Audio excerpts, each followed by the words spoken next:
getting a Lavender library here at UCA, and a challenge to make sure that we can host things and make it open and available for individuals, but it's really a dream come true and about 10 years of hard work and making sure something like this can exist and events like this can happen on campus. So we're really excited to be able to have so many folks in this space tonight. If you don't know about the Lavender Library in general, or if this is your first time in this space, I want to tell you just a little bit about it. I would ask Carl Olds to tell you about it, but he's actually our videographer for the evening. You got this. I'll go ahead and just kind of point to him and talk about what a central role he plays. But the Lavender Library here at UCA was officially instituted last year.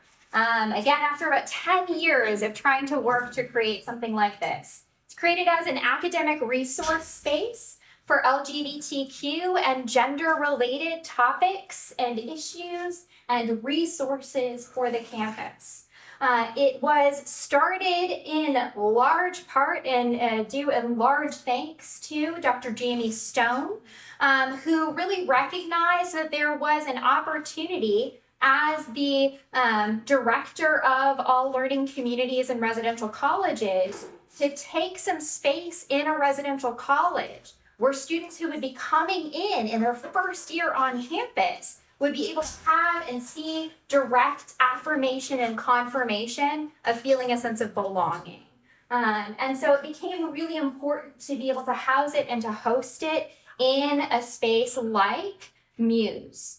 Now, it's not just a space like Muse, but it became really clear right away that it was really important and needed to be Muse Residential College that was the host of the Lavender Library, because as the residential college for the College of Arts, Humanities, and Social Sciences, so much of the academic scholarship that takes place around queer theory and gender studies, right, are things that are really central to our mission as a college. They're things that are really central to many of the students who come in and elect to live in Muse. And so Mr. Carl Olds, right over here, who's the academic director of Muse Residential College, really took on that responsibility to be a director of an academic resource center, to be able to be someone who could facilitate this space. A big part of what this space is a free library. So if you've not been in here before, you can see any of the materials that are in here. You can actually take and keep, you can give away to someone else, or you can return back here. It is completely up to you how you want to use or engage with those materials. And that's something that kind of sets us apart from a traditional library space, right? That we can provide materials that can be used, workbooks, like gender workbooks that can be used, or if you don't want to go on record for checking out something that has to do with gender or sexuality, you can come just kind of sneakily grab it from here, keep it, and nobody will know, right? It's just for you then. And that became a really important element of it as well. It's also really important for us to demonstrate that queer theory, LGBTQ issues, and gender studies are fundamentally academic programs. They have academic value and purpose. And so we wanted to be able to do things like have speaker series in this space as well. So tonight is one of those events that has to do with the speaker series. It has been funded by the American Philosophical Association. We were able to get a grant for diversity and inclusivity from the American Philosophical Association to make an event like tonight work. We have 2 more events coming up this semester that are also funded by that grant, so we hope to see you for those as well. But I am very excited about our inaugural presenter for this series, Dr. T.J. West. So before I read his bio, I just want to talk about the fact that Dr. West and I went to college together in Huntington, West Virginia at Marshall University. We were friends back then, and I got to know him in a seminar on goddess religions, where it was one of the first spaces, we were talking about this again recently, it was one of the first spaces that we really had an opportunity to talk about gender, sex, and sexuality academically, was actually in that seminar. And for both of us, that was really important. I was a first-generation college student. I was coming to, a fairly rural community from another state, didn't have those connections, didn't have that exposure, and here I was able to look at that and feel validated, and to know that those things that I cared about were things that I could see in an academic future as well. And I know some of that happened for Dr. West as well. Okay, now I'm going to read his official bio, because we do have to do that.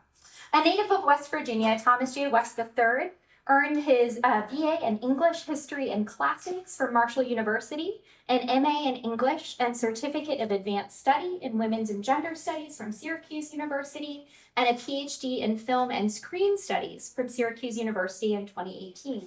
He has written extensively, and I do mean extensively, he's one of the most prolific writers I have ever met, on film, TV, and queer issues for a variety of outlets, including Screen Rant, Prime Timer, and Weird History.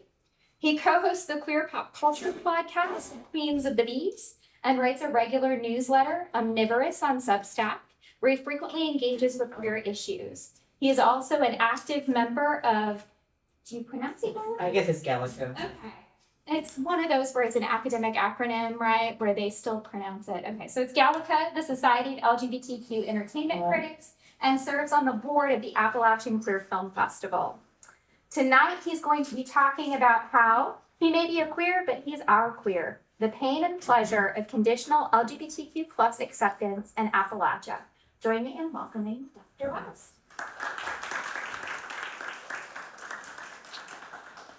For that very generous introduction, Tina, I very much appreciate the opportunity to be here to speak with all of you. It's very exciting to see so many people here today.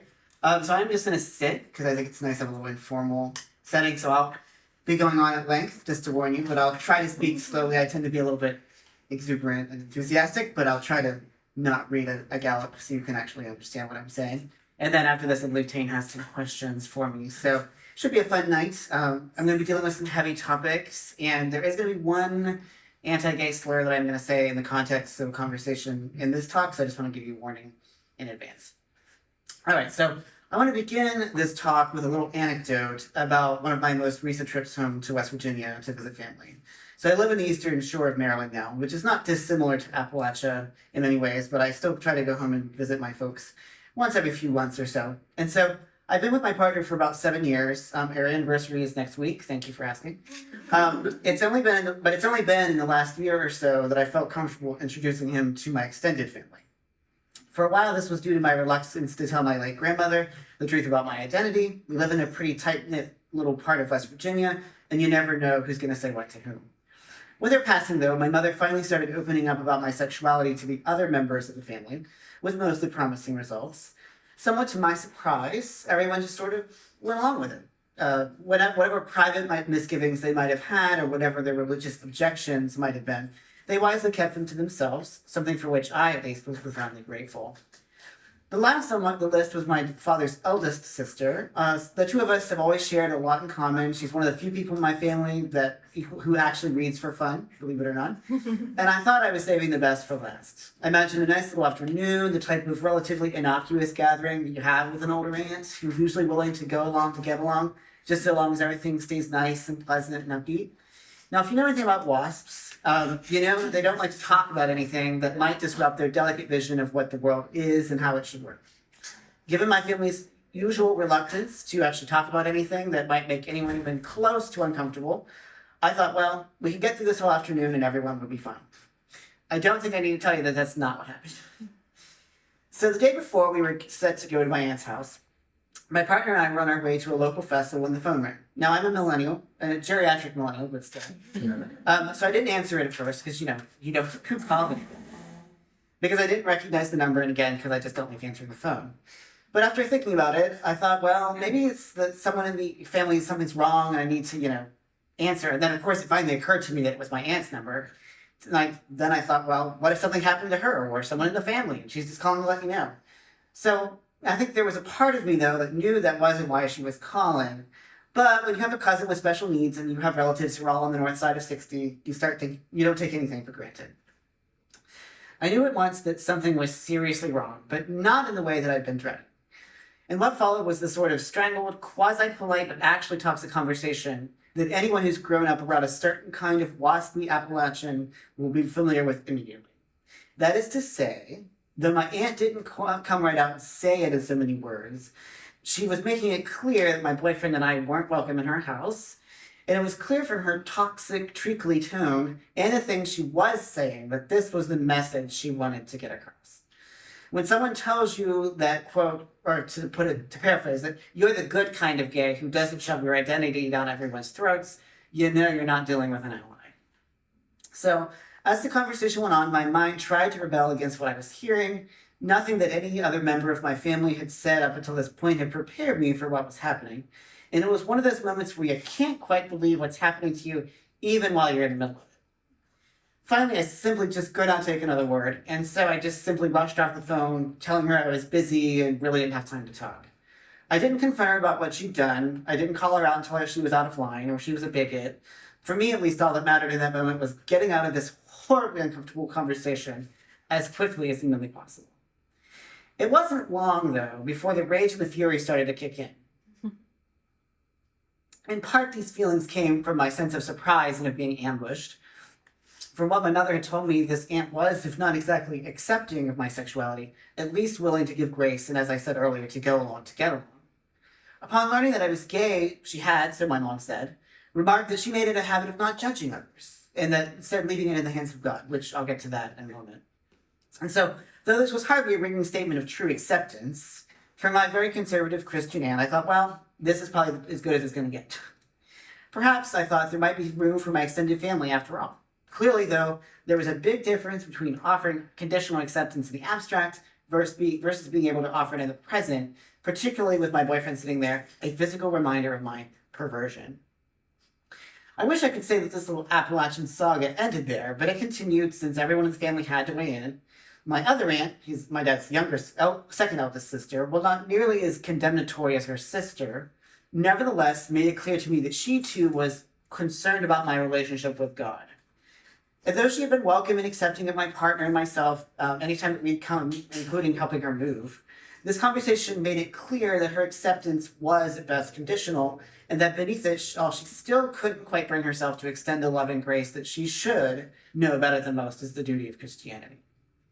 As if to emphasize this, just a couple of weeks ago, we were engaged in a casual conversation about some doctor who'd been less than compassionate to my father during his cancer treatment.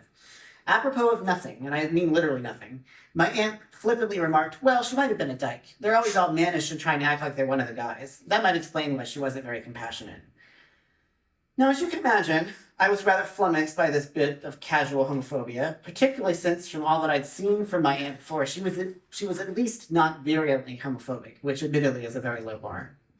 And even if I were to give her the benefit of the doubt and assume that she didn't realize that the word was a pejorative, something that I'm not willing to do in the year of our Lord 2023, it still said a great deal that she was willing to say this in front of her presumed and not in any, or sorry, was willing to air her presumed and not in any way confirmed sexual orientation to explain her disappointing bedside manner. Like, why would you talk about a doctor being a lesbian as some kind of explanation for why he was not being very compassionate? Either way, it was one of those moments that forced me to confront, again, the unfortunate reality that my extended family is at the very least ambivalent about my sexuality, and at worst, outright hostile. As civil as they might like to appear on the surface, the ugly truth is that their dislike of queer people is always lurking just beneath the surface, just waiting for a reason to erupt out into the open and give me a nice anecdote to tell during a speech.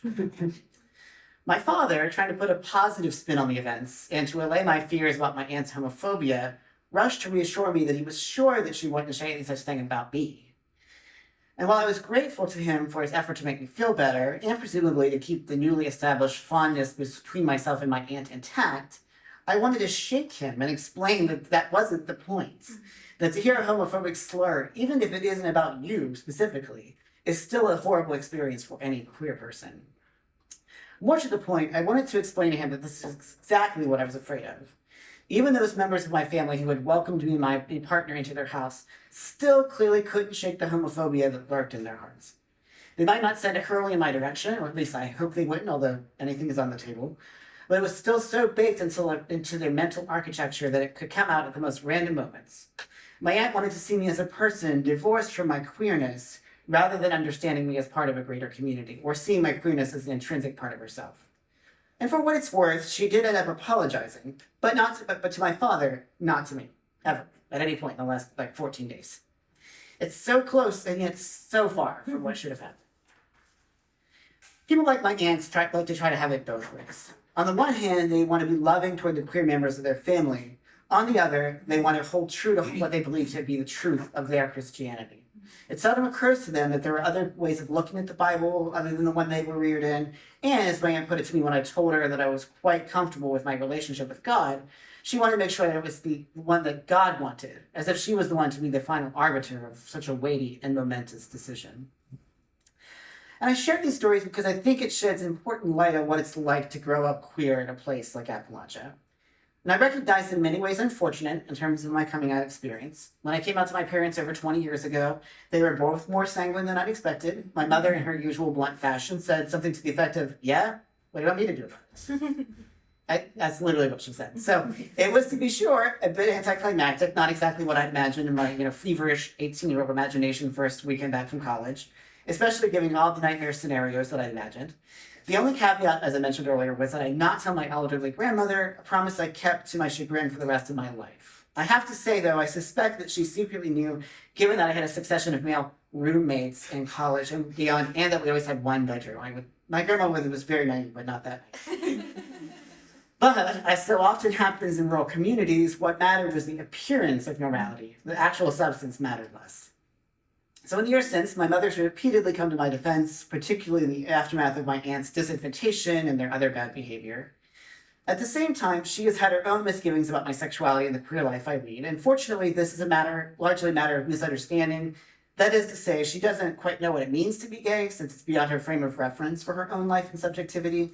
And this is understandable. I mean, my mom is a self-described country girl who came of age in the 50s and 60s, when queerness was still something that had yet to be widely visible, particularly in rural areas like, Pennsylvania. Yet when confronted with someone trying to pass judgment on her son, or making her feel as if she had to choose between God and her child, she was the first one to leap to my defense, which is again something for which I'm profoundly grateful. My father has been a little more taciturn about my sexuality. I mean, he's a man. He's a straight man, you know how they are. But like many other men of his generation, he's not particularly demonstrative on his feelings about anything, really. And though he's undeniably proud of me, there's no question before I came to this talk, they were like, "We're so proud of you. You look great. You're going to do great." The look great was really nice to hear. He's undeniably proud of me. Like many other, he doesn't talk very much about my sexuality. It's just simply part of who I am, and as a result, not particularly worth celebrating or commenting upon. To be sure, he's aware of how some of the rest of the family views it, and like me, he finds himself in something of a cleft stick, wanting to maintain his important relationship with his siblings, while also doing everything he can to make sure that he loves and supports his son. My father, in other words, is someone else whose life has been impacted by the enduringly pernicious power of religious homophobia, which is quite a lot to get out, which I wish I realized when I wrote this. But my family's relationship with and response to my open expression of queerness is symptomatic of a particular phenomenon I've observed in many people in Appalachia, in West Virginia in particular. I'd like to call this the our queer mentality, and it essentially boils down to this, as my title alludes to. Many people from West Virginia might not be particularly pleased about the idea of having a queer or a trans person in the family, he may be a queer part, but they'll fight to the death to defend that person, but he's our queer part. Family and regional loyalties run deep in those hills and hollers, and it usually takes more than just coming out of the closet or living in an openly gay life to get them to reject a family member outright, though it's not unheard of. This expression was first brought to my attention by a friend of mine in undergrad. And Tay knows Casey McGee as well. We both know her. She was an out and proud lesbian. I mean, was a very butch lesbian when I was still huddling on the threshold of the closet, not quite ready to take that momentous step and proudly declare that I was a gay man. Now, to be clear, I was about as straight acting now, or then as I am now, which is to say, not at all. I mean, if you hadn't guessed from the rainbow bracelet. So it's not like it was a giant leap for anyone to say, "Oh yeah, you're gay." So she was my guide, though, to the gay world, and she was also quite conversant in the strange world that queer Appalachians are often forced to occupy. In the years since, I've seen this phenomenon play out in the lives of many of my queer Appalachian friends, though it has only recently begun to manifest in my own family in the way that I've outlined, largely because I was in the closet. So time and again, those of us who fall into one of the many components of the queer alphabet find ourselves in something of a cleft stick. On the one hand, we're happy that our families are willing to offer us their love and support, to be a bulwark against a world that has become, in just the space of a few years, remarkably more queer-phobic, particularly in spaces like West Virginia, like Arkansas. On the other hand, we constantly have to recalibrate our expectations as we wonder just how far that support goes and whether they're willing or able to change their behavior, including who they vote for every election year, in order to make the world safer for their queer children and nephews, their queer brothers and sisters, their queer parents and grandparents. And as my aunt's use of a homophobic slur suggests, it often doesn't take much for the ugly truth to rear its head again, leaving one to wonder just what it is that the family says behind your back. Kindness to your face is kindness to your face is nice, of course, but conditional love when you're not there, but unconditional love when you're not there is even better. To be clear, this particular approach to queer people and one's family isn't exclusive to Appalachia. One sees it emerge in a number of other marginalized communities, and as my boyfriend pithily reminded me, a similar dynamic often plays out in African American communities and families, but this is exactly the point. When one belongs to a marginalized community or comes from a region of the country that has routinely been ignored or disadvantaged or exploited by those in power, you start to develop a different approach to how you deal with others within your community that don't adhere to what you believe. You both hold them close and push them away. He may be a queer, but he's our queer, crystallizes this dynamic. So this is part 2. So growing up in Appalachia, you can't help but be aware of the many cultural stereotypes that surround the region. And this is particularly true for those of us who grew up in West Virginia, which is arguably like the bottom of the barrel when it comes to Appalachia. Whether it's the cannibalistic hillbillies of Wrong Turn, which if you've ever seen it, it's not even a very good movie, so it's not even like they're even interesting cannibals, they just happen to be in West Virginia. Or the many jives regarding Mountain Dew being the state drink, which I've shown you there on the right, which is actually from NPR, and the phenomenon of Mountain Dew mouth. West Virginia is the butt of every hillbilly and redneck joke imaginable. I've heard them all. And in addition to being the object of almost universal derision, I've lost count of the number of times I've seen some major news outlet take pains to highlight some ridiculous story coming out of West Virginia. We're kind of like the Florida of like the middle of the U.S. So even when they're not telling a story seemingly designed to make the state look inept, they're highlighting some other element of the state government or education system that makes us look like ignorant groups. So I just wanted to point out here that real quick, that West Virginia is literally the only state that's entirety in Appalachia, which, we're sort of the heart and soul of Appalachia, if you will. So as just one recent example, the recent announcements that came out of West Virginia University, the flagship of the state system, would be slashing and burning many of its degree programs, caused a deserved outcry from across the country. Admittedly, this was deserved, and I was one of those, outraged by it, even though I went to Marshall, the other sort of big state school. And it was most definitely a self-inflicted wound by those in charge of the school, but it's still indicative of how the national press is quick to leap on to any negative story about my state. The dismissal of Appalachia has deep roots, and in my home state of West Virginia, this has taken a particularly pernicious form.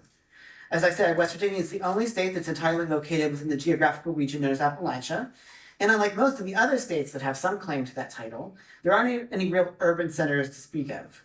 Unlike Kentucky or Tennessee or Virginia or Pennsylvania, all of which that have at least one big city. I mean, Pittsburgh likes to claim it's not an Appalachian city, but it really is. The largest city in West Virginia is Charleston, which has a population of under 50,000. And the whole state has a population of like 2 million, maybe. And most counties in the state have fewer than 100,000 residents. And there are a surprising number that have fewer than 10,000, which I discovered when I was doing research and was like, wow, we are a very small state. And sometimes it can seem as if the mountains outnumber the people, which they may have to look. Now, to be sure, some of the stereotypes have some basis in truth, as most stereotypes do, and I'll be the first to admit that there are some things about my home state and region that I find perennially frustrating. I'll also be the first to admit that throughout my adult life, particularly after I moved out of state to pursue graduate work in New York, and I currently live in Maryland, I have watched with amusement as my beloved home state has taken a turn not just to turn toward the right, but also into outright insanity. And sometimes I can't help but wonder how it is that I came out of such a milieu without completely losing my mind or adopting the internalized homophobia that is so often part of every queer person's journey. I've never been in any doubt that I love being gay. Like, if I wouldn't trade being gay for anything in the world, and that's always been true.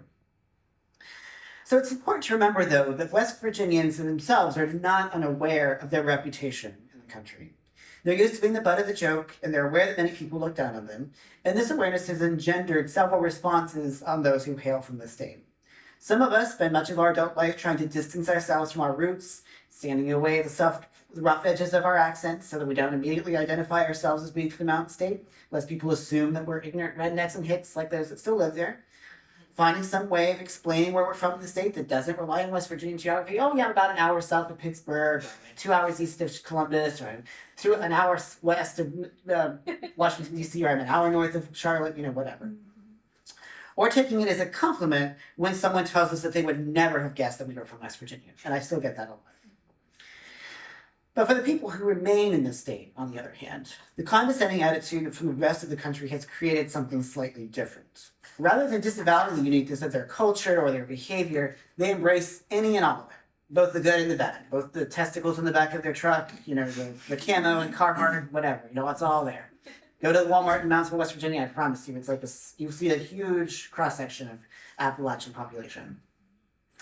After all, the reason seems to go, if you're going to be dismissed anyway, why bother caring what those coastal elites have to say about your way of life? As the cultural wars have heated up over the past couple of decades, this tendency has grown even more pronounced, and even though much of American culture and society has changed, mostly for the better, those in Appalachia have largely stuck to their ways. Part of this is a matter of pride. The people in the hills and hollers are a stubborn breed, and they don't like changing, particularly if that change is being forced on them by someone else, and I'll elaborate on that in a bit. However, the Appalachian tendency to dig in is also a defense reflex, a means of establishing and maintaining one's identity in the face of a world that doesn't seem to have a place for one anymore. However, while this attitude has imbued the native residents with a strength and a resilience, it's also been something of a double-edged sword, with as many drawbacks as benefits. And this is particularly true for queer people.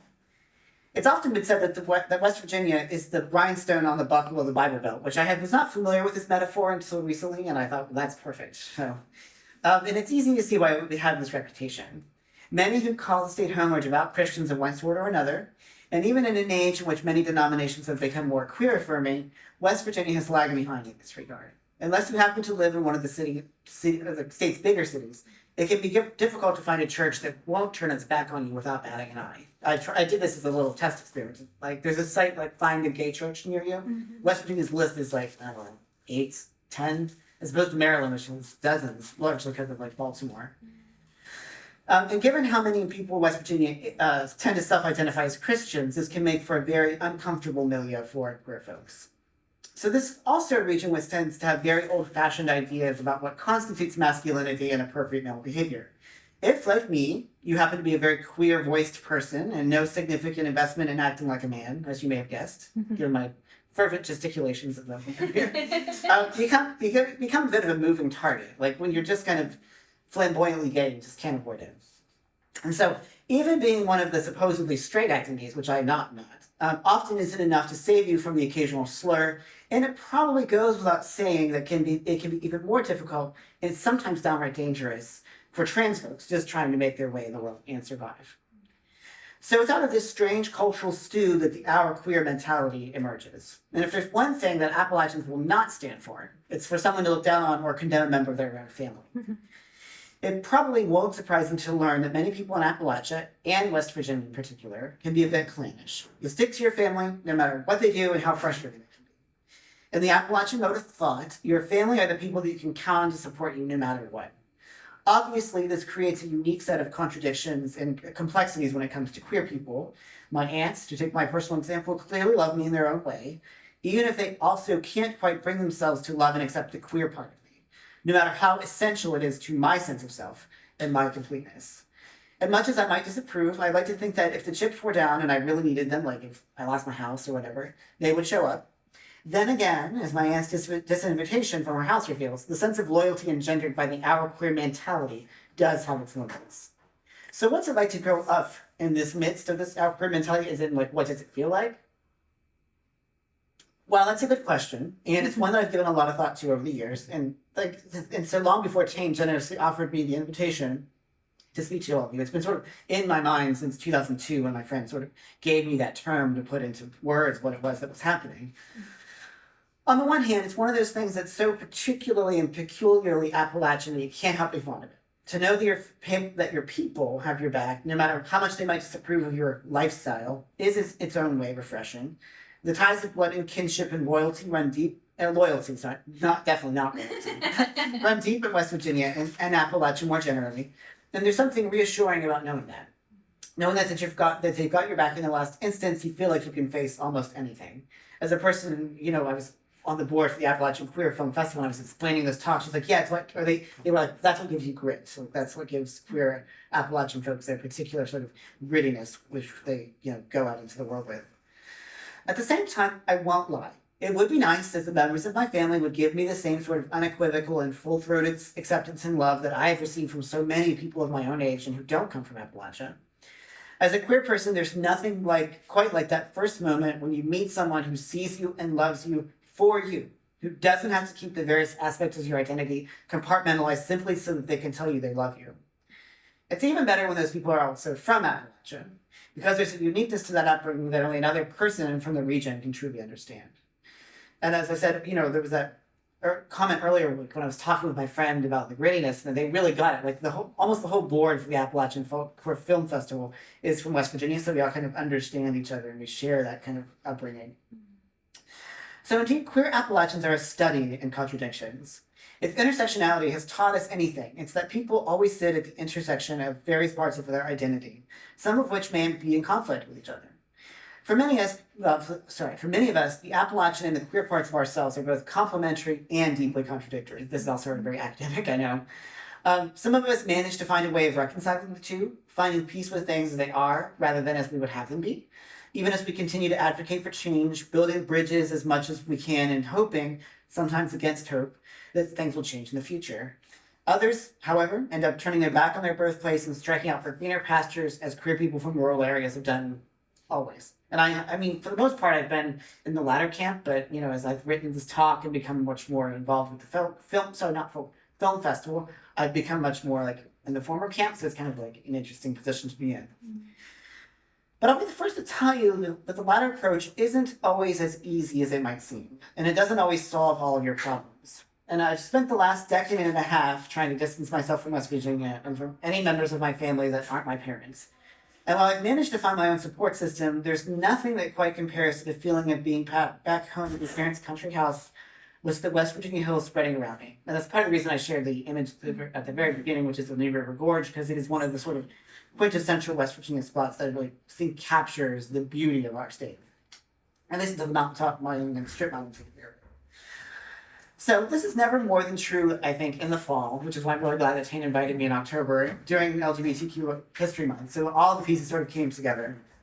And so, if you've ever been in West Virginia in the fall, there's the clean, crisp smell of the air, and the leaves have begun to bless us with their autumnal splendor. It's like nothing else in the world. At the same time, I can't help but be conscious in the back of my mind that my home state isn't exactly the friendliest place for me and my Black boyfriends. There's nothing like being an interracial gay couple in Appalachia. And the fact that I now know the toxic homophobia that lurks in the heart of too many of my own family still also lurks in the back of my mind, reminding me of just how tenuous and precarious my part in the Appalachian world really is. And therein, I think, lies the conundrum for many queer folks from Appalachia and from West Virginia in particular. You want so bad to stay connected with your family, to keep coming back for holidays like Thanksgiving and Christmas. You want to spend time with the people who've known you since you were a child, and with whom you have a bond forged through shared experiences and a shared culture. You want to see your cousin who you played Barbie with. You want to see those things. And so, but all too often, maintaining those connections with Appalachia means keeping the queer part of yourself subdued, except for the cousin you played Barbie with. You can be yourself, but only within reason. You might be queer, and you might be very queer, but it's still an often uncomfortable mental and spiritual space to be in. Very often, it's just easier to cut and run, finding some nice blue state where you can live your authentic life without having to worry about saying or doing the wrong thing around your homophobic family members. You come back when you can, but there's always a part of you that yearns for the mountains, that wants to return to the place that will always be your home, no matter how complicated it might be, and no matter how much it might have hurt you in the past. Now we're in part 3. Typical 3-act structure. So I'll be the first to admit that it's grown increasingly difficult to reconcile my identity as an open and proud queer person with my identity as an open and proud Appalachian. To some extent, much of this is due to the extent to which my home state has made a profound shift rightward in the past 2 decades, particularly when it comes to social issues. The rise of Trump in 2016 solidified trends that were already evident early in the 2000s, as Tane can attest, and West Virginia is now widely recognized as one of the most Trump-friendly states in the country. As this reveals, apparently Vermont is the least Trump-friendly, so go figure. Although, as it turns out, like Vermont and West Virginia are very similar in some ways, but the advantage is that a lot of people from Massachusetts and New York opened up gay bed and breakfast in Vermont. So of course, none of this is particularly surprising. Those of us who came of age in the late 90s and early 2000s can well remember the way that George W. Bush leveraged people's fear about gay marriage to drive them to the polls in 2004, earning himself a re-election in the process. As a proud young Democrat at the time, I remember staring in horror as the state that I called home for most of my life began its abrupt and seemingly inevitable lurch to the right. And I will never forget the moment when, at a Democratic women's luncheon, a member of the state party unapologetically declared that three things had lost the Democrats the election in 2004: God, guns, and gays. I kid you not, exactly what he said. And there was no trace of irony in what he said, let alone any awareness that there might be a flamboyantly queer gay boy right there in the audience with him, listening to him accuse us of having been the ones who cost the party their success at the election. And as I would discover throughout my experience as a young West Virginia Democrat in the early 2000s, gay voters were convenient parts of the electoral coalition, just so long as we didn't make much of a fuss or dare expect our representatives to stand up for us in any kind of public way. Which, as it turns out, didn't do the Democrats any good because they ended up losing control of the state house and it's now almost completely Republican. So we see what that happens. So if conditional, our queer style acceptance was a common feature of the Appalachian social and cultural landscape in the late 20th and early 21st centuries, things soon got much uglier with Trump's rise. It wasn't that Trump was particularly antagonistic toward LGBTQ plus issues, at least at first. I'm sure we all remember the embarrassing moment when he held up the LGBT flag with the LGBT written across it in clear Sharpie. I was like, all right, well that's where we clearly the farcical part of this. Instead, it was the fact that he was now the president and the leader of a party that has consistently made it clear how little regard it has for the lives and well-being of queer folks. And as 2016 unfolded and it became clear that West Virginia and many of the other states and counties in Appalachia were going all in on the xenophobia, the racism, and the growing transphobia that were part of the Trump campaign, many of us started thinking to ourselves, what the hell are we going to do? It's one thing when you have to confront the perils and pleasures of conditional acceptance when it's just part of the background. It's quite another when the most toxic and homophobic people are now in charge of the government and your family supports, defends, and votes for them. For me and for many like me, it was and is hard to reconcile their love of their home and their families with the fact that so many people there seem determined not just to stay stuck in the past, but to force everyone else to stay there with them. And I say this not to indulge in the cultural stereotype that suggests that people in Appalachia have no sense of progress or that they're stuck in some sort of perpetual past where they're doomed to obsolescence. Instead, I want to highlight that change often only comes slowly to our region, and there are old and established ways of doing things, and it can take a long time, sometimes too long, for people to change their minds and about anything, and I mean literally anything. Just look at coal as another good example. All of this isn't to say that there aren't reasons to be optimistic about the state of queer life in West Virginia and Appalachia more generally. So I recently had the pleasure of attending the Appalachian Queer Film Fest, which I sit on the board of, and in Huntington, West Virginia, and it was a magical weekend of queer joy and celebration. So you can see that on the right, one of the screenings that we had in the sort of the audience members there. I wanted to sort of capture as well as I could what it was like to be there.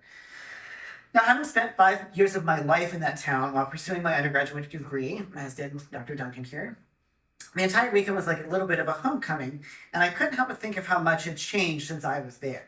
Though Huntington certainly wasn't the worst place to be a gay person in the early 2000s, as my earlier anecdote about the local Democratic Party makes clear, does the fact that someone broke out my window while I was parked at the second best gay bar in town. While I was parked there, it wasn't particularly friendly either. And it's hard to imagine something like the Appalachian Queer Film Festival playing there, let alone in the theater attached to City Hall, at least in 2005. So it was thus all the more remarkable that people came from all over the Appalachian region and beyond to partake in this unbridled celebration of queer joy. The films range from the high profile, such as The Kokomo City, which is a very fantastic documentary. If you haven't seen it, I recommend it. It's about the lives of Black trans sex workers in New York City and Atlanta. Great film. It's front runner for the Oscars and Best Documentary, so definitely see it if you can. To the smaller and more intimate, and we were even fortunate enough to have the stars of some of the films in attendance. I was very lucky to get to meet two of the stars of Kokomo City, so it was really lovely. They quizzed me on how to pronounce Appalachia, which I'm happy to talk about that more in the Q&A section, because it's quite a contentious topic. The audience tended to skew a bit younger, which was great, and it was truly remarkable to see how involved and engaged they were, asking thoughtful questions at every available opportunity. So you have quite a high bar to move up to after this, so I'm expecting some really good questions from all of you. There was even an after party at the local gay bar, now the only one in Huntington, which I'd been known to frequent sometimes when I was an undergrad myself. Sitting in the audience at the bar, I marveled at how far the world and the city of Huntington had come since my days as an undergraduate back in the early aughts.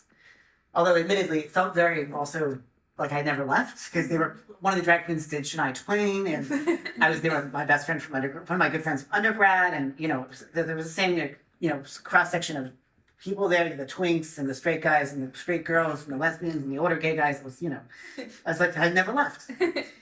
However uncertain the world outside the theater might be, and however vexed and sometimes uncomfortable the state of West Virginia might be for queer people, for that weekend, we could all forget about all of that and just enjoy being around other queer people.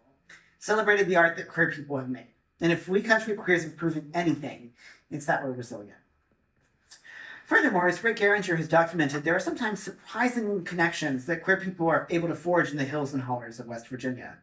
Initiatives like the Stay Project are doing necessary work to not only build communities among queer youth, but also creating an infrastructure that will make it easier for queer youth to stay in their home regions rather than departing for greener pastures.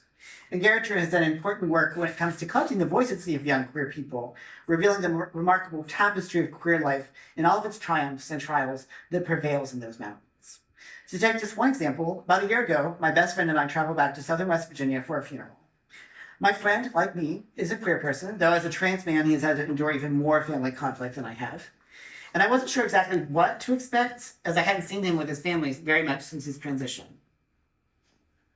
And I want to make clear that I ran it by him that I could share this anecdote, so I want to make sure that he gets appropriate credit for this story.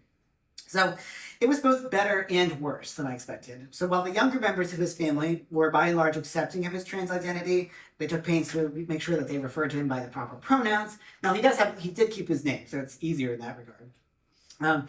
The older members of his family were far less conscientious, shall we say. In fact, one of them even went so far as to refer to him as girly. I just cringed.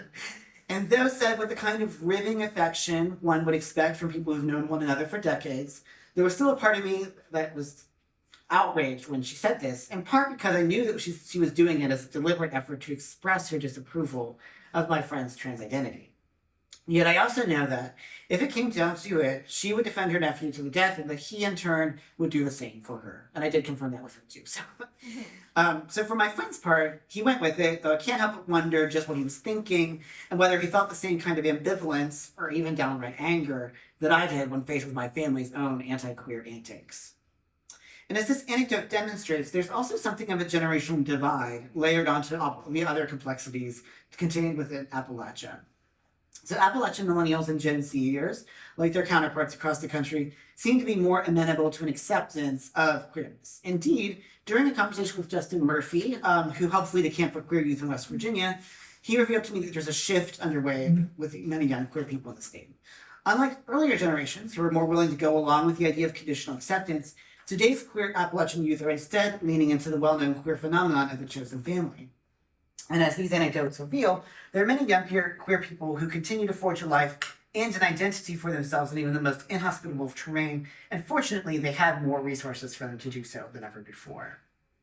So what's more, there are still those proud queer Appalachians who are doing everything in their power to make states like West Virginia more amenable to queer folks. The entire reason that the Appalachian Queer Film Festival happened at all was because someone who worked with the mayor's office was willing and able to get us the space. So that's a really big deal. So moreover, there is both an openly queer person and an open queer ally on the current Huntington City Council, which no doubt helps to explain why the city has even gone so far as to enact a ban on conversion therapy. Mm-hmm. Even in a blood red state like West Virginia, where the state legislature has made efforts to enact anti-trans legislation, there is still cause for hope. Now, It's very easy to buy into the idea that Appalachia is some sort of cesspool where no queer person could ever be safe. As with any stereotype, there's some truth to this, obviously, but the reality is more complicated. It's too simple to just say to young queer people, if you don't like it there, you should move to someplace else, somewhere where people will be accepted for rather than constantly having to compromise. If you know anything about Appalachians, or just rural people, but very much Appalachians, it's that they're stubborn people, and more to the point, they put down deep roots. They're close to their families and to the lands they grew up on, and they don't want to leave. And thus, even though I'm a member of what I've come to think of as a queer Appalachian diaspora, and I'm trademarking that right now, so don't steal it.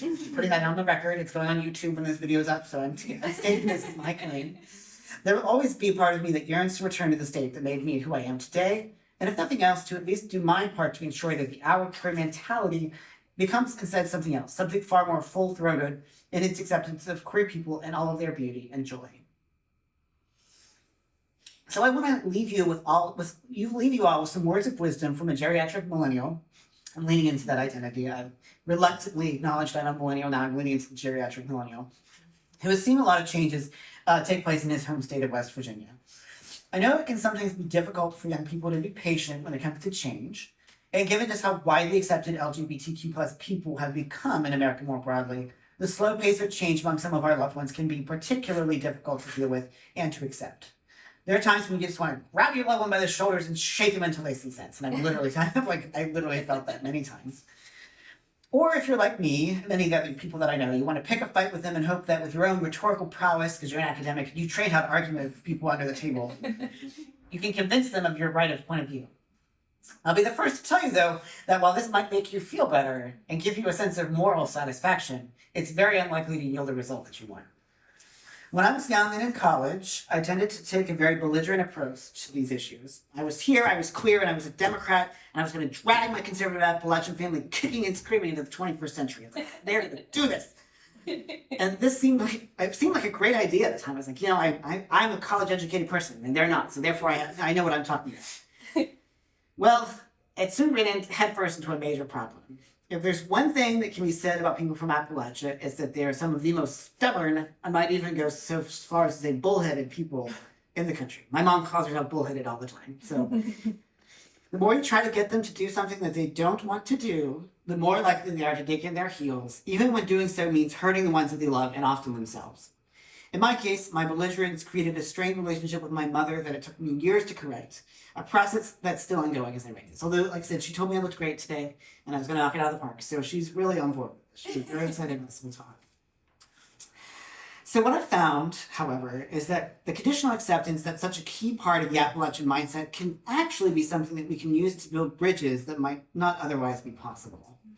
Don't get me wrong, it can still be very frustrating to try to explain to members of my family why it's important that they not dead name someone, even if the person isn't in the room at the time. Might have a young cousin who's trans, and it's very frustrating and exasperating to be like, please stop calling her by her dead name. And it can be tremendously heartbreaking to watch them vote for someone like Donald Trump or the legions of other members of the GOP, Sarah Huckabee Sanders, who have made opposition to queer rights of every kind a key part of their platforms. Nevertheless, to do otherwise, to cut them out of my life entirely, ultimately does more harm than good, creating yet another chasm and rift in the fabric of both my life and I think American life more generally. What happens to the love of family will soon spread to the rest of our society and culture, making it ever more difficult and eventually impossible to speak across various axes of difference. As the old saying goes, the personal is political, and I think that it's really difficult sometimes to grapple with that. I'm not saying this is a path that everyone has to take when confronted by conservative family members, but it's the one that I have chosen to take. And I know that conditional acceptance is a difficult thing to grapple with and accept, and there will be times when it seems as if it would simply be easier to cut one's family off altogether and forge a new life with those who aren't as judgmental or as reluctant to accept you for who you are.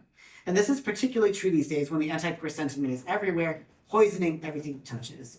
I continue to be an optimist, however, and I continue to speak and argue and bond with my parents, using that little island of acceptance to build a better future. We all have to start somewhere. Thank you.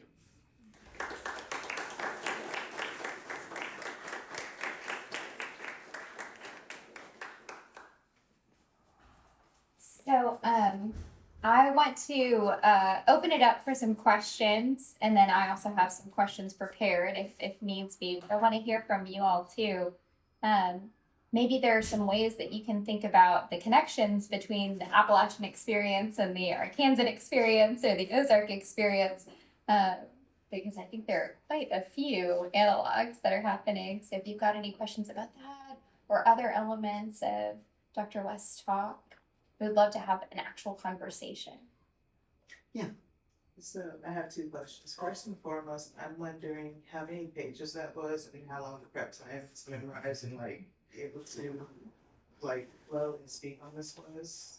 Okay, well, it was about 20 pages. Now, when Tane first was proposing, she's like, well, I limited this speech to about 50 minutes, which is about twice the length of a normal academic conference paper. So I was like, okay, I'm gonna have to really dig deep. But if you know anything about me, it doesn't take me much to write 20 pages. Originally, I was like, well, I can make it like 25, and I was talking with my partner. He's like, no. I was like, make it 20 and speak slowly. I was like, you probably have a point, because it's, I would be galloping a mile a minute. And as far as like how, my process, some of this was from a piece that I already written that Tane had read, which led to her inviting me here. So I had that to draw on. It took me a couple of weeks though to sort of sketch out the whole contours of the thing, figure out the structure of the argument. So about a couple of weeks, and as far as the delivery goes, luckily I was an academic before I left the academy, so you get a little bit of practice with learning how to speckle in some jokes. I mean, I'm a very informal kind of speaker. I want people to be amused, even when I'm talking about heavy subjects, because I think that it helps facilitate, discussion. And I was also a teacher for a while, so I like to get people loosened up, chuckle when I make jokes. So. My second part, not necessarily a question, but I really resonate with this a lot, pulling back into the Arkansas or even the Southern experience. I think that the whole Southern hospitality thing gets in the way so much, whether it be like a family being like, they do truly love you and they accept you, or like an ego thing where it's like, you don't want this of that person. I think that oftentimes, in my experience, with similar sorts of situations, people's egos get in the way where it's like they're more so offended by the idea of being like homophobic, transphobic than like actually hurting people around them. And I think that's interesting every single time I encounter it. But yeah, this is definitely something I resonate with a lot. Yeah, I'm glad to hear that. That's all you're getting. Okay. Yeah, you talked about the sort of rightward lurch of West Virginia, and I think it's kind of easy to forget that West Virginia used to be kind of a bastion of leftist politics, particularly vis-a-vis like trade unions. Oh, absolutely. Yeah, I think even the Harlan County strike happened in West Virginia, right? So I was wondering if you could sort of, I guess it wasn't God's guns and gays that lost Democrats West Virginia, then what caused that language? Absolutely. So as that happens, I'm a coal miner's son. So if you are familiar with coal miner's daughter, like I'm coal miner's son. So my father was a coal miner. And I think that part of what has led to the rightward lurch is, the way that culture war issues have been leveraged by today's GOP to drive people to the polls. But it also has to do with like the de-industrialization of West Virginia, which kind of broke the back of organized labor. I mean, coal mining, while still central to the state, far fewer people actually, if you look at the numbers, far fewer people are actually employed by the coal industry, but it still has such a cultural hold, it's very hard to break that. So that also is a big part of it, because the right has also been like, well, Obama's war on coal, blah, blah, blah, blah. That's the rhetoric that gets leveraged endlessly, that the Democrats hate coal miners, which is not true. But with the hemorrhaging of workers in the coal mines, but also the concomitant like war on coal rhetoric, it's kind of like a toxic stew, because like I said, coal is so much a part of the mentality of West Virginia that it's very, like anything that may seem to challenge that is seen as dangerous. And I'll give the right this, they've been very savvy about like wedding together their, coal love, which is fake, with their anti-trans and anti-queer stuff, which I think is equally fake, but just very politically convenient. But I'm glad you brought that up, because it is very, I mean, when I started undergrad, West Virginia was solidly blue. Like, I think it went for, I have to look. I can't remember if it went for Gore or Bush in the first election, but by 2004, it was very clearly turned red. And that happened at a very quick pace, and only accelerated after the election of our first black president. Like that just like threw gasoline on it, and for the obvious reasons that there's this very thick strain of racism that runs through much of Appalachia, and like much of America, but particularly Appalachia. Okay, well, from what I've noticed in Arkansas, like with my family, I've noticed that there's also that strong bond of like we all love each other. However, there's also that negative stereotype with well, anyways, I was wondering how you would suggest going about keep maintaining a good relationship with a family member and or family members in some people's cases, how to maintain that good relationship without going over bounds, because that's got to be by far the hardest thing to do, especially whenever they bring up things that they really shouldn't. How would you Right. suggest one? Well, as difficult as it can be, and I'm not a particularly like religiously devout person, but I've increasingly come to think of like the importance of grace, like the Christian notion of grace, of offering forgiveness and sort of a welcoming, even when it's not deserved, like particularly even if it isn't deserved, because that's the notion of grace, that you do it without any expectation of reciprocation. Now, obviously, like there does come a point, and it's gonna vary for anyone, where they're just like, I cannot do this anymore. And I already made it clear to like my father that if anyone used a homophobic slur in my presence, they were dead to me after that. But I think that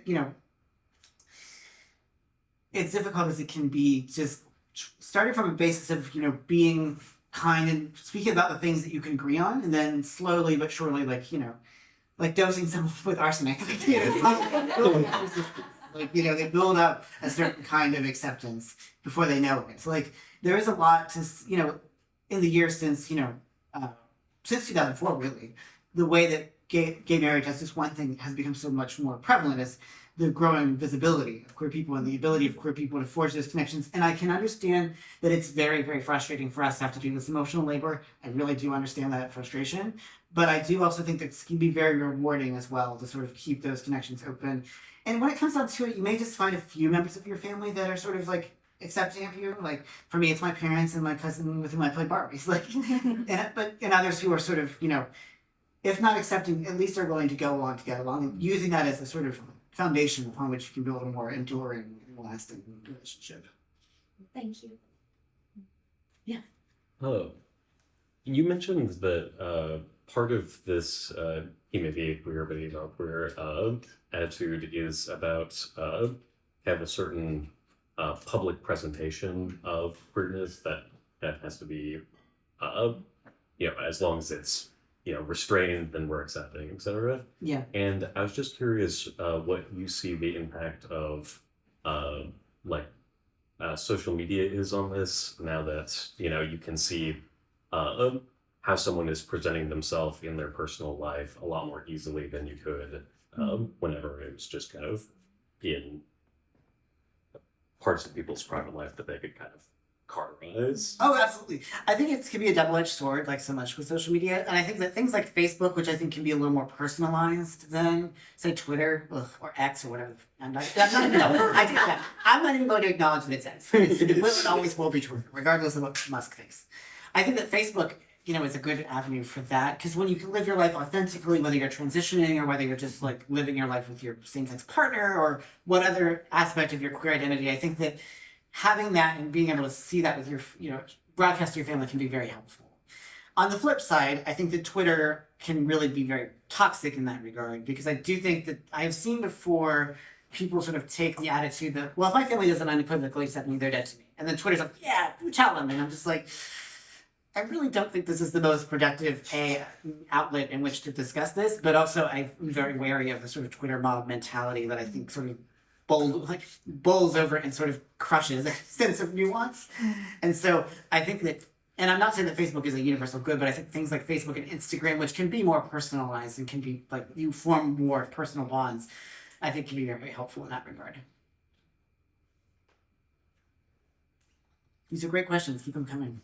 Yeah, these are really good questions.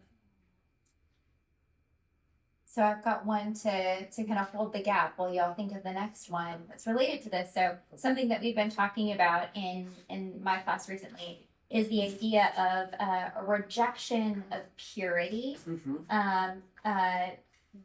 specifically in terms of being able to promote some sort of positive change, beneficial change for the communities. So we've been talking about it in the construct of ecological feminism and the idea that we have to reject this idea that there's only one good way to be an ecological kind of Right. warrior, and how that's detrimental to actually accomplishing the good, right?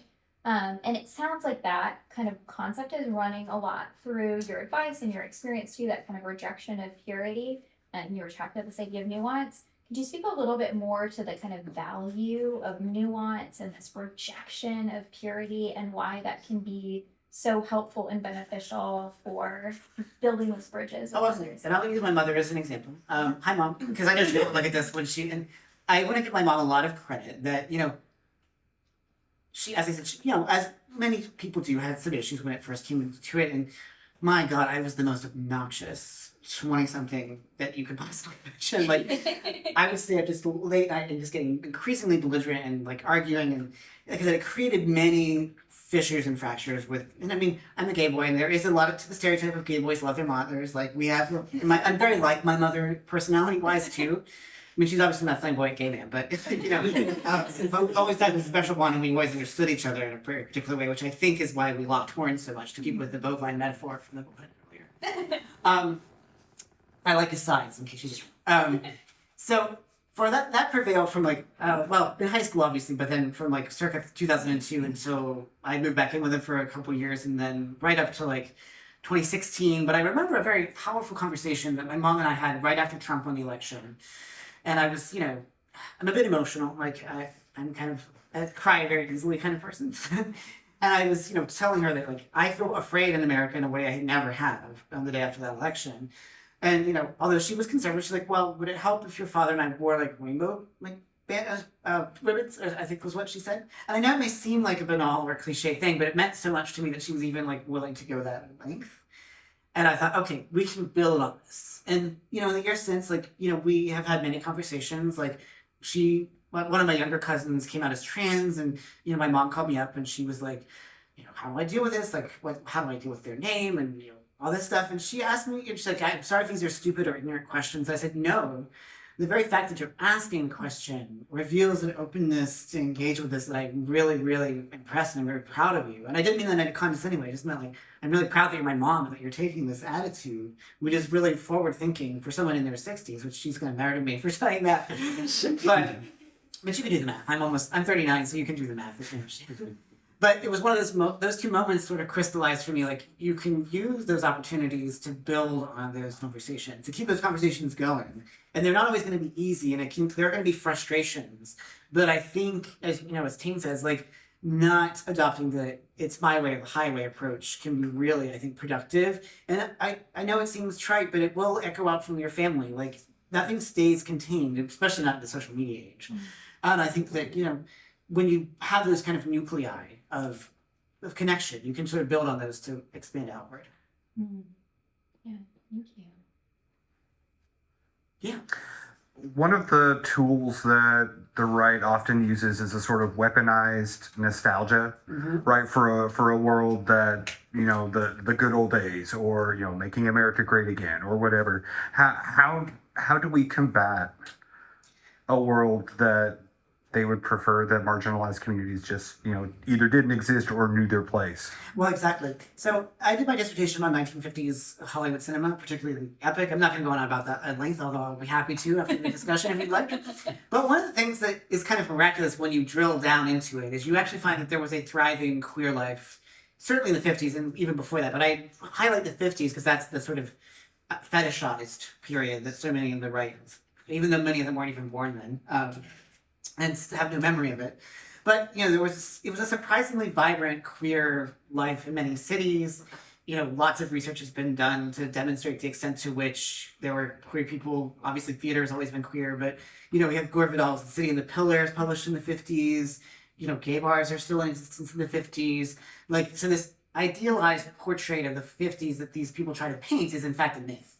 And so I think that, in public venues like that I try to frequent and publish in, and highlighting the fact that what they're trying to sell never existed. It's a fantasy, and that it obscures more than it reveals. Mm-hmm. Now, some people are always, the power of fantasy is that it's going to endure, but I think that if we, as scholars and as young people, learning more about the past, we can actually like poke holes in that argument. And like I think what we tend to go on the defensive, but rather than that, going on the offense and be like, actually, no, you're wrong, and that's bullshit, and not being afraid to call them out and be like, you are peddling a bad bill of goods. I guess I'm filled with earthy sayings today. But, you know, It's this Appalachian. it is, yeah. I'm Your really case. owning my Appalachianness today. So I think that that's a really important strategy that I sort of employ when I engage with these issues. So I see some history folks in the back. Studying history is resistance. I'm gonna start because I can't see you. Yeah. So kind of going off of that, like, and this is more just like a commentary, not necessarily a question. Like, how, and my parents have said this, and I love them. They support me so much in so many ways. As like, I came out as a lesbian in like the sophomore year of high school, and they took it in stride. And they were like, "Okay, you're my kid still. I love you so much." But then they were like, but isn't it just becoming so much of a trend nowadays with social media and just like, you know, there just weren't this many gay people like in our day. And it's like, where, like, and it goes back to where they just hidden, that they just know their place. Like, what do you have to say about like kind of that mentality where it's like, even back in like the 90s, like, yes, there were more queer people coming out than ever.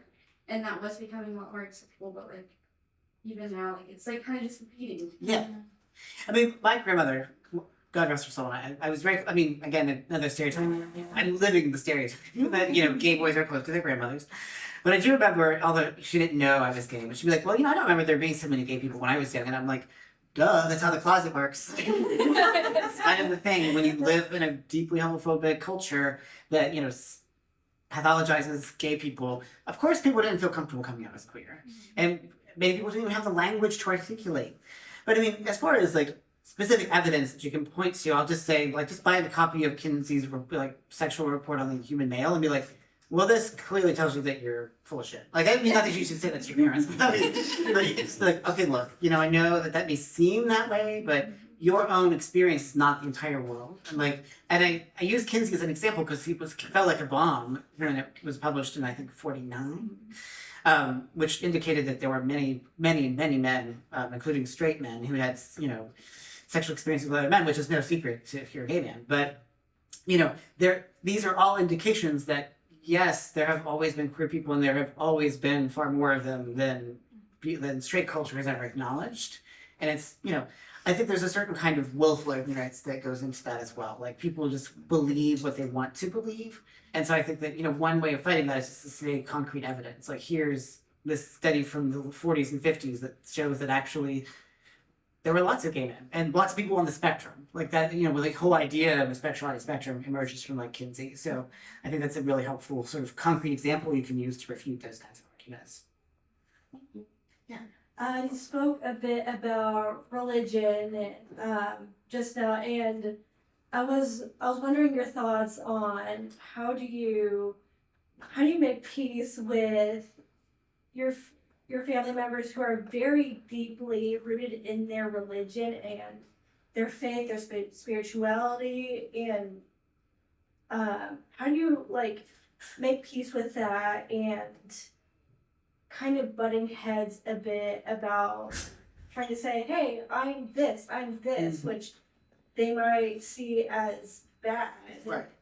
What are your thoughts on that? Yeah, so I'm always happy to overshare, so I'm going to overshare a little bit. So one of the other journeys I've been on lately is sort of finding my way back to faith. I grew up in a very like traditional, very like conservative Christian denomination, and I became, as one does, one goes to college and comes out as gay and Democrat and agnostic. I'm not sure, to be honest, which of those things my family had the most problem with. I think for my grandmother it was Democrat, my mother was gay, and my dad was agnostic. So, anyway, the point is that I've been finding my way back to faith, and I think that one of the things that has equipped me with, as I've sought out like, sort of gay-friendly denominations, is that, you know, a lot of them have, you know, provided language to help queer people make peace with their faith, and like, 'cause, you know, there is this sort of idea prevalent that that Christianity as a whole is not particularly queer-friendly, but that's not true, and there are actually many queer-friendly denominations and many queer people who've written about the way that Leviticus is weaponized, or the way that the Sodom and Gomorrah story is weaponized, but relies on a gross misreading. And most people who espouse those beliefs have never read the Bible in Greek, so they have no idea what the fuck they're talking about. And so that's one way, I think, is if you, like me, are finding your way back to faith, you can actually find, and, converse with them on their own terms. Before, when I was agnostic, I was like, well, I don't really give a shit that you're a Christian because I don't believe in it anyway. But if you are a person of faith, which there are many queer people of faith, you'd be like, well, look, my relationship with God is this way. And again, they may not come around to your way of seeing it, but at least you can sort of like start poking holes in their argument, because they'll almost invariably weaponize Leviticus, the sort of Sodom and Gomorrah, Romans, I believe it is, and a couple of other short passages. And you can be like, well, look, and as I said earlier about the Kinsey thing, like, here's the evidence, take it or leave it. And they may not take it right away, because it does take a long time to sort of undo decades often of deeply held religious convictions. But I do think that, reaching out in that way, or even reaching out with the concept of grace, like, and that is, there are a few things more intrinsically Christian than grace. And I think that can be also a potential way of bridging that gap. So I think it all just depends on where you are as far as your own religious beliefs and where you fall. But if you're more like, agnostic or rationalist minded, I think maybe the more, here's the actual evidence that I have, that would be at least somewhat helpful in that regard. Yeah, thank you. Shameless plug for my department along with this. In philosophy and religious studies, we offer a lot of classes that demonstrate queer affirming and other intersectional identity affirming perspectives within various religious traditions. A lot of different theologians, who offer that sort of framework that can be both affirming for you as you study, but also can equip you with some of those facts and resources and things and having those difficult conversations. So shameless plug, take some classes with us. Yes, please do. It's been very helpful for me because, a long time I avoided returning to the faith because there was still that niggling part of my mind that was like, are you really awful or evil? But reading queer affirming theology, actual arguments based on biblical scripture, is very helpful and has been very illuminating for me and I'm not ready to say that I've become, Christian again, but I'm much closer than I was even a few years ago. I saw your hand too. Yes, I was actually about to ask about that. I was wondering, because I know that there's a huge stipulation with being gay, being bisexual, being anything other than straight. Mm-hmm. I was wondering how one handles that, because there's nothing wrong with it. But at the same time, there's that religious stipulation. How do you manage your relationship with God whenever there's that stipulation? Even though they accept divorce, heaven forbid you like a woman or like a man. If, Yeah, I mean, this is to allude to sort of bring together a couple of the strands here. I think that one thing, and again, I recognize this can be tremendously difficult. And I don't have a hot temper, but I definitely run my mouth when I get upset, and I'm very opinionated, as Tane can attest. But I think but trying to maintain one's temper is really vital. And this is very difficult and asks so much of queer people to be like, okay, I'm the one who has to be the adult in the room. But I think that can be very valuable because, when you approach the subject of, queerness and religion from a more rational and reasonable tone, instead of buying into the anger when they're trying, in some degree, they're trying to goad you into having this argument, but being more rational and just, trying to understand where they're coming from, but countering that. And I think, meeting them where they are is a very valuable strategy in that regard. And recognizing also the limits of what you can accomplish. Some people are just never going to come around, and you have to make your own mental calculus, whether that's going to result in cutting a person out or just being well, much as they compartmentalize your queerness, you'd be well, okay, well, I love my aunt. She may be a bigoted Christian, but I guess I can still make do. So sometimes making do is all we can accomplish, and that's not great, but it's better than nothing sometimes. Yeah. One last thing. What do you do with the internal struggle? As far as if you're struggling internally with the evil idea of being sinful? This idea of being sinful, the way you've been raised your entire life. Yep. Being able to finally go against that because, there is that hypocrisy. Yeah. How do you deal with the struggle? Well, I mean, like I said, luckily in the last, certainly there's always been queer theology, but it's really exploded over the last 20 years in Google is your friend in this regard. And there's been a lot of like really smart. I can't recall any of the names right off the top of my head, but there is certainly a lot of very queer affirming religious writing out there to sort of show you specifically how the understanding of, say, the story of Lot and the assaulting the angels, which is usually the word. I mean, the word sodomite exists for a reason. How that's based on a very fundamental misunderstanding, and how like this sort of so much of what has come to be assumed to be Christian doctrine is actually quite recent. And like understanding that, going back to the texts, as an English major, like going to the text itself, and it's been very helpful in that regard, and sort of making peace with both, much as I make peace with the queer and Appalachian parts of myself, but making peace with the religious / spiritual / Christian and queer parts of myself. Thank you so much. Of course. And Lindsay, our next speaker for this series, who's coming on November 8th, is coming to talk about religious trauma. So specifically LGBTQ experience and religious trauma. Reverend Dr. Tanya Jeffcoat, who used to teach here, and then went on and became clergy and now serves a rural community in Missouri, is going to come back and talk specifically about that experience. So we can have a conversation about that in more detail then And too. I was lucky growing up that most of the denominations we attended were like, pretty bland and boring. White denominations. I don't remember a lot of like anti-gay talk, but I also stopped attending church like around like 2000, 2002. So it wasn't even like the specter of queerness wasn't like as much of an issue. Now, it might have changed after I'd gone. I'm not sure. I would guess it probably has, but I was very fortunate to like get out before the worst of it hit.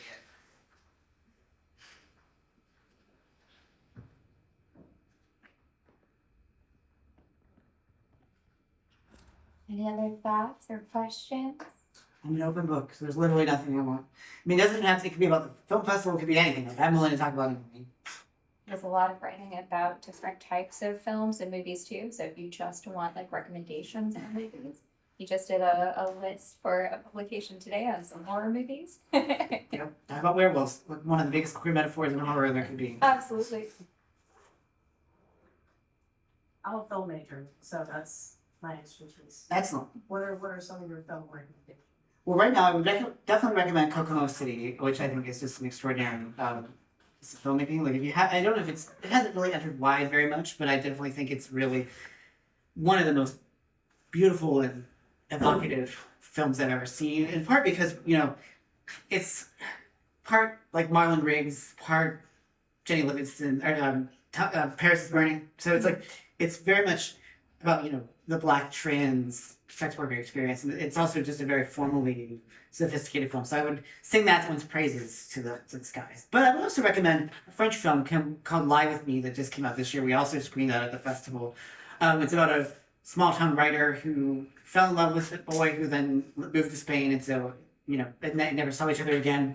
But he's found this famous writer, and then he comes back to a small town to like open this. I think they make cognac, and so he has to kind of grapple with his demons from the past, which you can see why that would, appeal to me, as, like most gay boys fall in love with his straight best friend, and it's a whole thing. But anyway, so it's a very good film, Lie With Me. I'm not sure it's on streaming yet, but watch it if you can.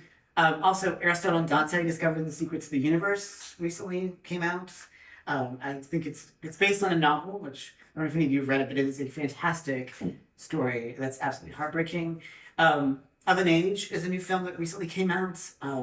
That was earlier this year. Also about like a young gay boy who has a brief fling with his best friend's brother, and then they meet up 10 years later. So you can see a running theme here.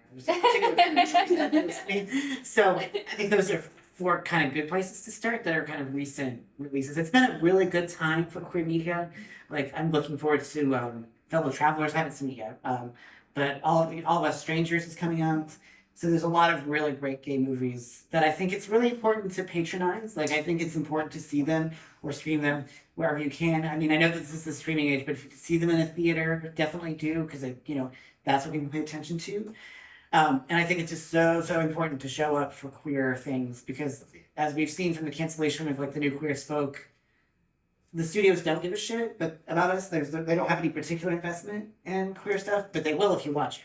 So it's really, really important to watch these things and to give them the support, even if they're not perfect, but they're definitely still worth giving our love to. But if I'm watching older films, how would I recognize queer coding? Oh, Right, wow. you know, gladiator films and whatnot. Okay, well, I mean, how much more time? Yeah. So I'll take two examples. All About Eve is probably one of my all-time favorite movies. Oh, God. So if you haven't seen it, go watch it. It's Betty Davis and Ann Baxter. Ann Baxter plays the titular Eve, who becomes the understudy to Margot, a fading glamorous theater star. But you know, there's all sorts of gender play. It's also an incredibly bitchy movie. Like the dialogue is just amazing. And George Saunders plays Addison DeWitt, this very acidic theater critic who's very clearly queer coded, who's says things like, you are bad. Eve," like, which is I am paraphrasing, but delicious 1950s melodrama. Now as far as like Ben-Hur, now have you seen Ben-Hur, like the 59? Oh, it's really teaching interesting. All right, so I mean, among other things, it is tied with Titanic and Return of the King for the most Oscar wins. So for that reason alone, you need to watch it. So the gist of the story is Charlton Heston is Judah Ben-Hur, a Jewish prince who falls afoul of his best friend Masala, who's this Roman noble, gets sentenced to the galleys. There's all sorts of beefcake and hairy chests and all that kind of stuff. But the possibly apocryphal story is that Gore Vidal, the novelist, was writing the screenplay and he had to find some reason for these two characters to hate each other so much, and for Masala in particular to hate Judah. So he invented this idea that they had been lovers and that that's the source of their antagonism. And as the story goes, everyone's like, don't tell Charlton, just tell Stephen Boyd, who plays Masala. And so so Masala, Stephen Boyd, clearly plays it with like this lustful desire that he's exhibiting toward Judah Ben-Hur. And so that's a good example of queer coding. And then, of course, arguably the best of all is Crassus and Stanley Kubrick's Spartacus, who is, lusts after a very young and very boyish and attractive Tony Curtis, who plays his servant Antoninus. And there's the infamous cut oysters and snails scene where Crassus is like, well, some people prefer oysters, some people prefer snails, and this, elaborate Laurence Olivier voice. And it's, this moment of, symbolizing this monstrous queerness of Crassus. So those are some other recommendations for you if you want to go out and sort of see the history of queer cinema. There's your 3 touchstones from my personal perspective. I do really love the idea of Charlton Heston not knowing that he's playing a gay character. Yeah. Get in all of Charlton Heston's. I mean, that right there is camp. Like, Yeah. that is, if I could crystallize camp in one example, that would be it.